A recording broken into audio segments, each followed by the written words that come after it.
Hello,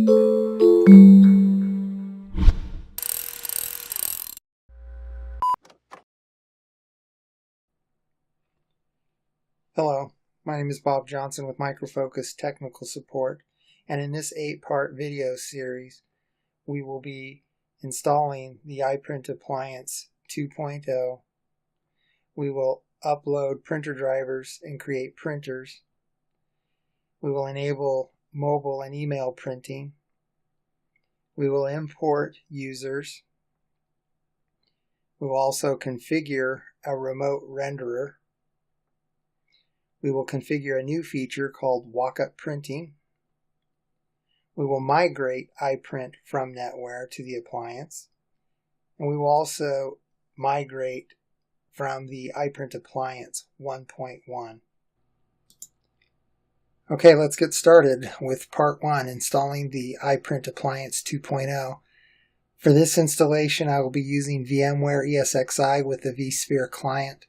I've already downloaded and extracted the iPrint Appliance 2.0 OVF file that will be used to deploy the template. You can go to this link to look at your other virtualization options for the iPrint Appliance.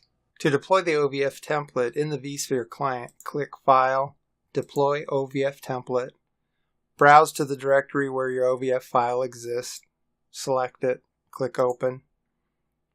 Click Next. Click Next. I leave this at the default. It shows the versioning of the iPrint Appliance. Click Next. Next to accept the default. On this screen, make sure Power On after deployment is not selected and click Finish. The deployment takes a few minutes depending on your particular environment.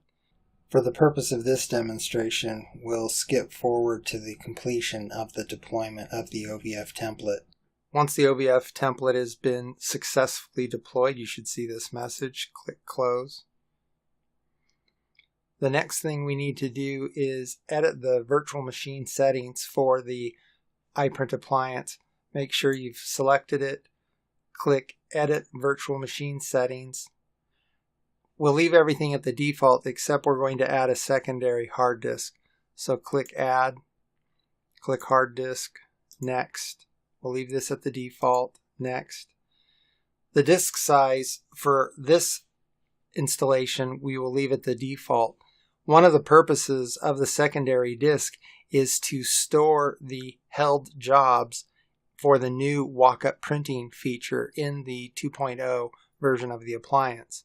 So depending on how many walk-up printers you have in your environment, the size of the jobs that you calculate may be in a held state, it's up to your discretion and your hardware how large you want this to be. Once you specify the size, click Next. We'll leave that at the default and we will click Finish and OK.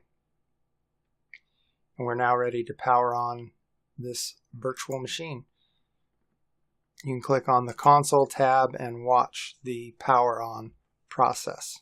During this power on process, we should probably talk about some of the many advantages of the iPrint Appliance 2.0. End users love iPrint because of its ease of use. Simply going to an iPrint installation web page and clicking on a printer to be able to install a printer to their desktop in a matter of minutes is a huge benefit. Administrators love this feature as well because it makes it very easy for them to deploy an enterprise printing solution in their environment. Administrators have the ability to push printer installations out to users based on their user ID, which is another powerful feature of the iPrint Appliance. As an administrator, you have the option to enable secure printing for your printers, which requires authentication to install the printer. You also have the ability to create printer driver profiles, which allows you to push printer settings down to your end users upon printer installation. As an administrator, you also have access to a single page where you can see the status of each of your printers. Within this PSM status page, you can also go to Advanced iPrint Manager Information. You can audit print activity by looking at information such as job owner, printer name, date submitted, date completed, etc.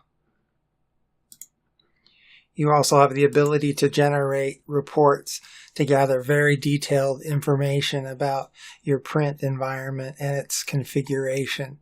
You can check things like the iPrint printer URL. You can figure out what drivers have been associated to your printer agents.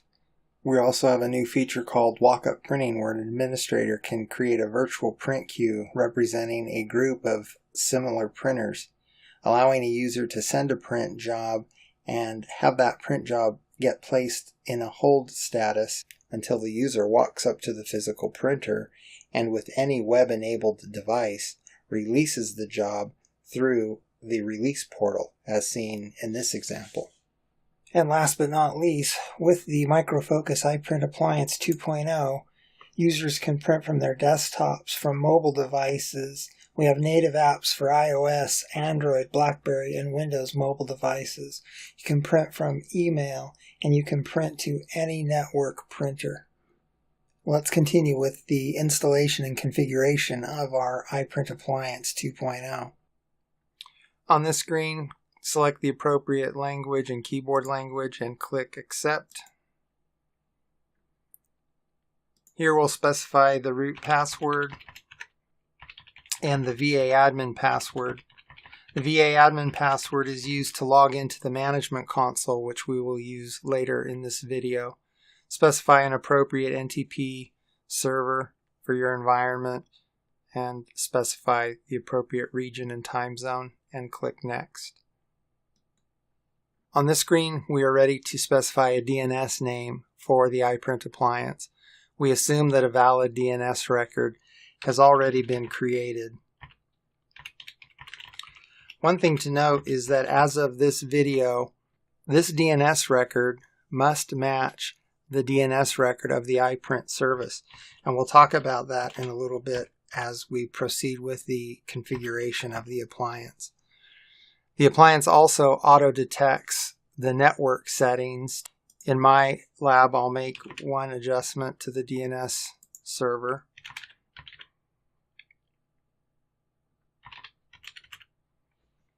And once you verify that the networking configuration is set up appropriately, click Next. And again, depending on hardware, this process may take a few minutes. On this screen, we're ready to configure the Datastore location. This is the secondary disk that we added. I leave the file system type at the default of ext3. Click on Configure.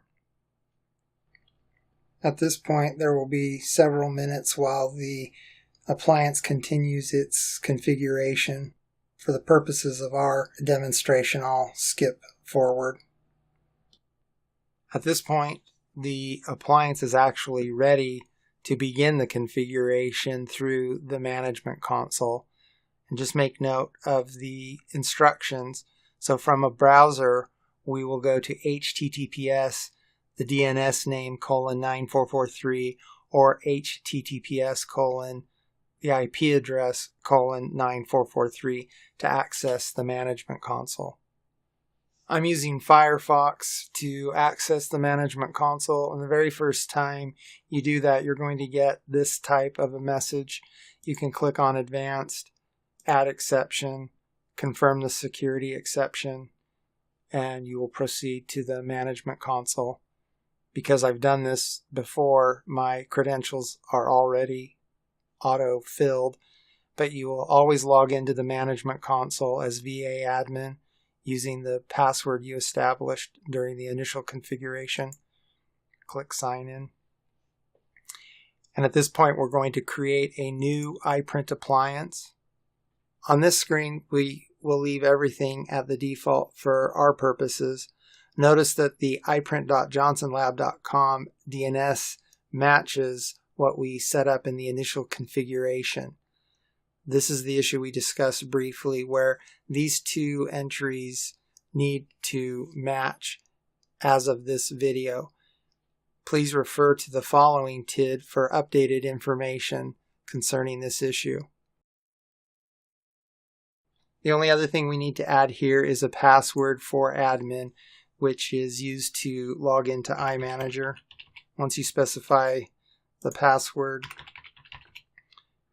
we will click Finish. And again, depending on your environment, this process will take several minutes. Okay, congratulations. We have successfully configured the iPrint appliance. At this point, click OK. This actually concludes part 1 of our video series. At this point, the appliance has been configured and installed. However, we do not have any printers. In part 2 of the video series, we will upload printer drivers and create printers. Thank you for watching.